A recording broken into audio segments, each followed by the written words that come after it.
Itong Argus Gold Lane, wag nyo tong ipagkakalat mga lods kasi sobrang delikado nito kapag marami ang nakaalam. Tingnan nyo, ituturo ko sa inyo ha.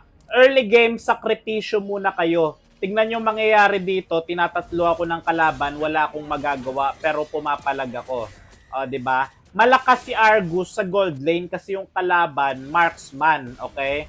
Dito, pagtutulungan nila ako dahil alam nila na mahirap kapag lumakas ako. Pero kung 1v1 lang to, kawawa sa akin tong Obsidia mga lods. So sa early game talaga, asahan mo na medyo lugi ka.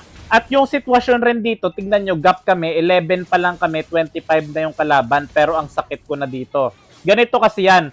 Itong Franco kasi, hinuhook niya yung kakampi, yung buff ng kakampi naming Saber. So nag-gap kami dito, ang laki ng lamang ng kalaban kasi nga yung Franco nanganganser at wala kaming mage, canceran sila eh. Kasi ito, pero tingnan nyo, tinatower dive ko yung kalaban. Tingnan nyo yung build na sa baba naman. Ang sakit na ng damage ko dito mga lods oh. Ayan oh. Basta makuha ni Argus yung mga items na kailangan niya, kahit sino pa yan, walang magagawa. So ito dapat may corrosion sight, rose gold meteor at wind talker ka tapos Husklos. At dahil nga puro ano, tingnan nyo, unstoppable na ako. O, di ba? Wasak, tinatower dive ko yan. Tinatower dive ko yung kalaban. So, ito mga lods ha. Ang Malefic Roar kasi mga lods, kasi yung kalaban, puro physical defense items kasi nga wala kaming mage. So, maganda yung Malefic Roar. Tingnan nyo mga lods, ang tapang ko dito. Tingnan nyo.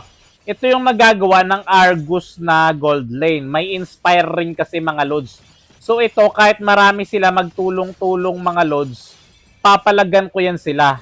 O, di ba?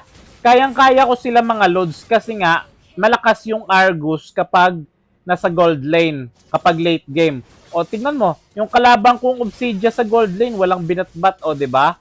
Ganun kalakas itong Argus Gold Lane. Basta matutunan nyo siya gamitin, gayahin nyo yung build ko.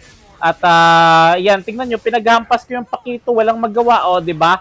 Ganyang katindi yung Argus Gold Lane, kahit lugi tayo kanina, pero tingnan nyo, bumubuhat tayo pagsapit ng late game, o, di ba?